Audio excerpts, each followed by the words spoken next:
Hey guys, Majeffries here, and welcome to episode 112 of You Don't Want Anything with Kids. This is the tricky bit for me because I can't remember what we did in the last episode. You remember I said about there was a glitch in the game, so that every time I tried to save it, it would crash out and we'd lose some data. Hopefully that won't happen anymore. If it does keep happening, then I'll have to review about whether to carry on with this series or put it on ice for a little bit, or dare I say it, stop it altogether.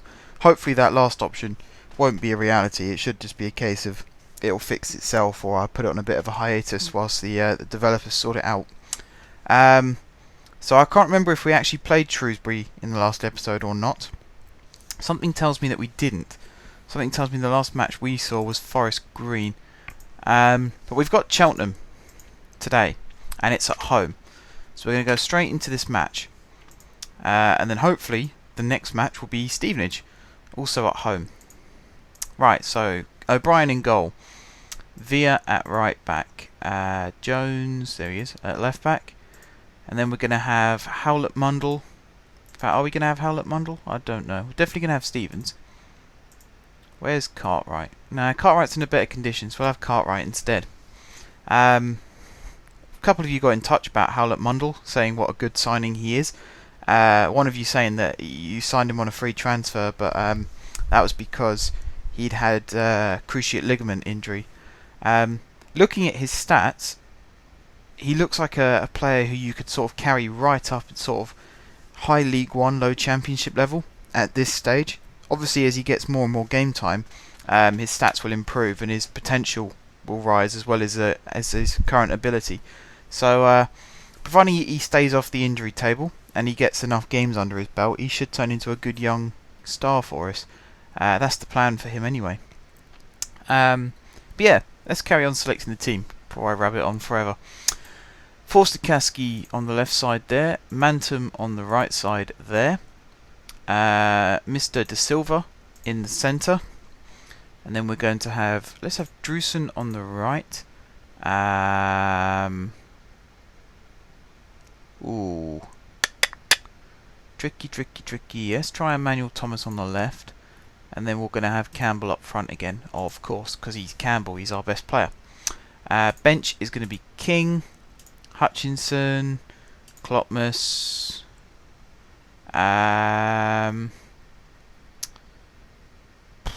who else? McConnor, Delamond, Tomlin, and let's have Vukic on the bench as well. Oops, press space bar, nothing happened. There we go. Right, we should be getting into this game now. Not much to say really about Cheltenham. They've got Scott Brown in goal, they've got Flahaven on the bench, they've got, is that Michael Tongue at right midfield, Nathaniel Mendez-Laying at left midfield, Danny Philliskirk. There's a couple of players that I recognise, mainly the ones that I've read out. Troy Brown I'm semi-familiar with. Yeah, let's get into this actual match and see how they play. I think this is a game that we should easily be winning. And if you look at the table, we're 14 points clear at the top, but we've run out of games in hand. So really now it's a sprint for the finish line with 12 games to go. So I'm trying to work out the maths. 12 games to go, which means there's 36 points to play for. I can't believe Campbell just missed that chance, by the way. He basically had an open goal and he put it wide. But yeah, I digress. 12 games to go, 3 points per game, so that's 36 points to play for. We're currently 14 points clear. So let me sit here and do some maths quickly. Well, actually, the simple way of putting it is Bristol Rovers have also only got 36 points to play for. So that means they have to get all 36 points, which means that if we pick up only 22, so we're 8 wins away, 7 wins away, between 7 and 8 wins away, 7 wins and a draw basically. That's what it's going to take for us to win the league at this stage. However, if Bristol Rovers and Gillingham slip up, and Mansfield as well, we could do it in the next 5-6 games maybe. I mean, that's comfortable. It seems like a long way to go still, but that's a comfortable league victory. Ideally, we don't want to be pushing it sort of 2 or 3 games to go, because then the sweat starts appearing on the forehead, and there's every chance that you could choke and mess it up. So yeah, I think with a couple of games left to go, I'll say a couple, with a few games left to go. If we do it in 7, it would be 8 still. If we do it in 8, it leaves 4 games left. So even then, it's a bit squeaky bum time, but I think we can do it. We've definitely got the squad capable of doing it.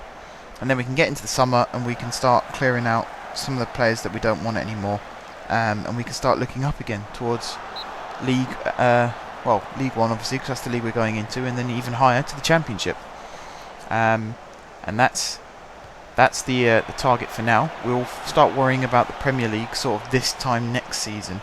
Bringing the players in, hopefully, into our Championship team. That can get us into the next stage after that, which of course is the Barclays Premier League, which is where all teams at this stage want to be. It is the richest league in world football, so why would you not want to be there? In the meantime though, we have got matches to win, and with 10 minutes to go in the first half of this game against Cheltenham, it's still 0-0. We saw Campbell miss that really easy chance. Apart from that, we've had 3 shots and none on target, which is very, very disappointing. Especially when Cheltenham have had only 1 shot, but they've actually had that on target. So we've had 3 times as many shots as them, but they've had their 1 solitary shot on target, and we've had 0% of ours on target. It's definitely need to shape up, and shots like that from Bobo, they're not going to help. That was appalling. If he was looking for some swerve, it wasn't going to arrive, and if he was trying to curl it, I don't think he was trying to curl it. I don't know what he was doing there. All I know is it didn't go in. But he did win that header, which was intercepted. Via, luckily for us, picking up the rebound. Manuel Thomas on the ball. He and, Drewson, seem to have swapped wings. They swapped a while ago and they haven't swapped back yet. So hopefully they swap again soon. This is Jones, who's going to swing a cross in, hopefully, if he's got any sense. Nope, he's going to pull it back to Forster-Caskey. Pumps it down the line to Drewson. Back into Mantum. That was a dink if I ever saw one. He did not put his foot through that at all. That was toe into the ground and flick it up into the air, which is really, really poor for a player of Mantum's level. Even if he hits it with the outside of his right foot, you want to see raw power and swerve on a shot like that, and there wasn't any, which means that we go into half time at 0-0 still, which is boring to say the least. But at least hopefully we can pick it up in the second half and push for the goal. Mantum trying to play in Campbell early there and very easily cut out by the defence. Now Cheltenham can attack with Phyllis Kirk exchanging passes with O'Brien, not once but twice, and this is it Aidan O'Brien, I think it is, running down on our goal, and luckily a last ditch challenge from, I believe it was Cartwright, saving the day for us. So we just need to get the ball at the other end now. This is getting ridiculous. We had 5 shots, only 1 on target. So yeah, we definitely need to get the ball down the other end of the pitch and trying to get some shots away ourselves, because we're being too respectful to Cheltenham here. We should be pummeling them at every opportunity. And hopefully Bobo can help us kickstart that attack. Ball over the top from Forster-Caskey. Poor control from Campbell. Bobo with the interception. This is the chance. Through for Campbell. Adam Campbell. Boom. 1-0. Great finish. Power, placement, precision. Great through ball from Bobo as well. It just takes a clinical moment like that to make all the difference. And we'll see the replay. It was I don't know what the defender was doing, but first time ball through from Bobo. First time shot from Campbell. Great finish. Adam Campbell is definitely going to stick with us for as long as absolute possible. I can see him scoring goals all the way up to us winning the championship. So that's 3 years at least, including this year, although he was not with us for half of the year whilst he was back back at Newcastle after his loan expired, but definitely he is going to be one of our standout players over the next couple of seasons. And hopefully Manton will fill that position in the midfield as well, make that right centre midfield position his own. He's definitely got the ability, it's whether he's got the motivation, that's the problem. And it's something that we all suffer from, is a lack of motivation here and there. Just got to get your head in focused and off you go again. Alright, O'Brien picking the ball up. Not many options. I'd like to see a player come short for it and maybe he rolls it out. It doesn't happen too often. And again, there's not really a feature where you can ask for that, apart from having the entire defence drop deeper, which is not what I want to do. You can see he just kicks it forward, and it's very easy for any team to launch a counter-attack if the header's lost, because it's just a hopeful punt forward. There's no real aim on it at all. Bobo with the free kick, comes off the crossbar. Unfortunately, none of our players gambled on that one and made the run into the area. Maybe if they had, someone like Manton or Campbell has the ability to poke that in and make it 2-0.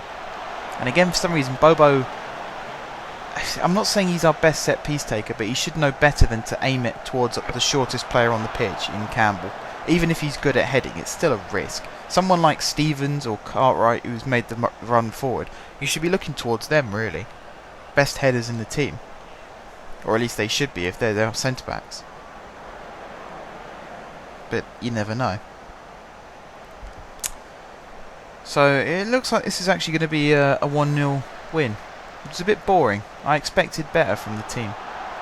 Although, having said that, the match isn't over. Bobo is running through on their goal.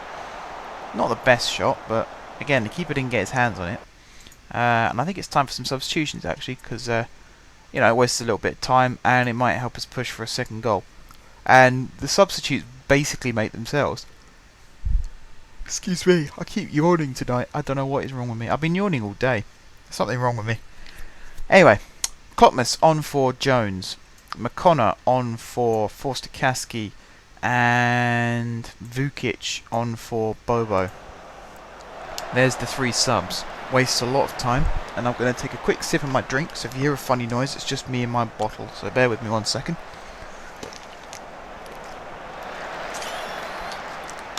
There we go, that's better. Timed impeccably with the substitutions there. I think we're just going to see this one out as a 1-0 win, guys. It's not been the most exciting of matches. We've only had 8 shots, and I say only, I mean it's a lot, but for us it's not many. And I can say only for this one. Only 3 of those were on target. That's poor at any level of football, to have only 3 shots on target. Even if you're hitting it from 35 yards away, you can still put it on target. That's definitely not good enough. It's something we're going to have to assess. It might involve maybe replacing 1 or 2 of our coaches at the end of the season as well. Because as you continue to climb up the ladder, some of your coaches have to fall off the bottom of the pile, basically. Because especially with us at the moment, we're a Football League side with some non-league coaching.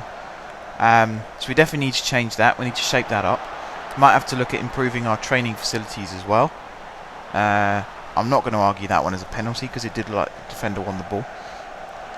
The one thing I definitely want to work on is our youth facilities, because I think, especially as this is a series all about winning titles with kids, we need a proper youth setup, and we don't have one at the moment. And I rather foolishly set the board up to want me to make high-profile signings.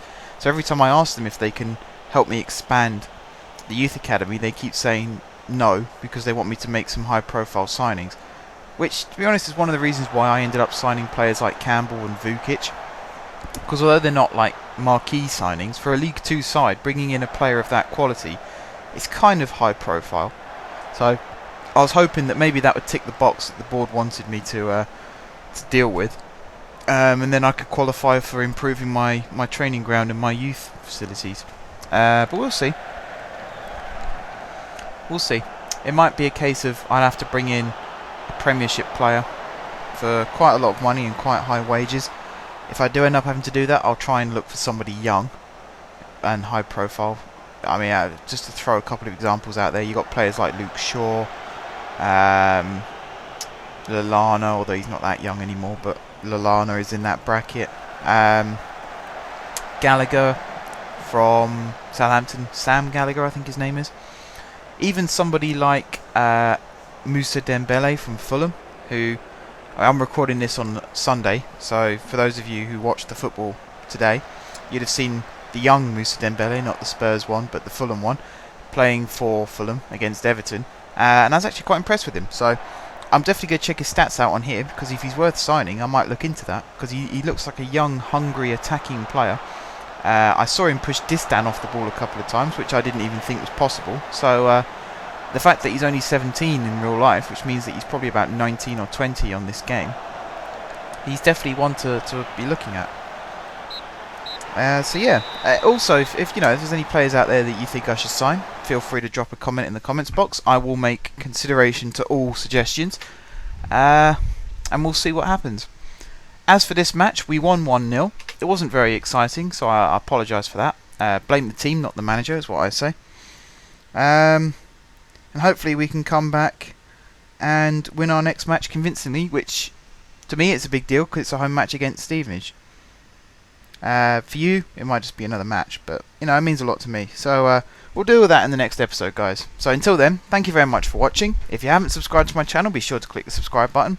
If you have already subscribed to my channel, thank you guys for your continued support. And until next time, I will see you soon.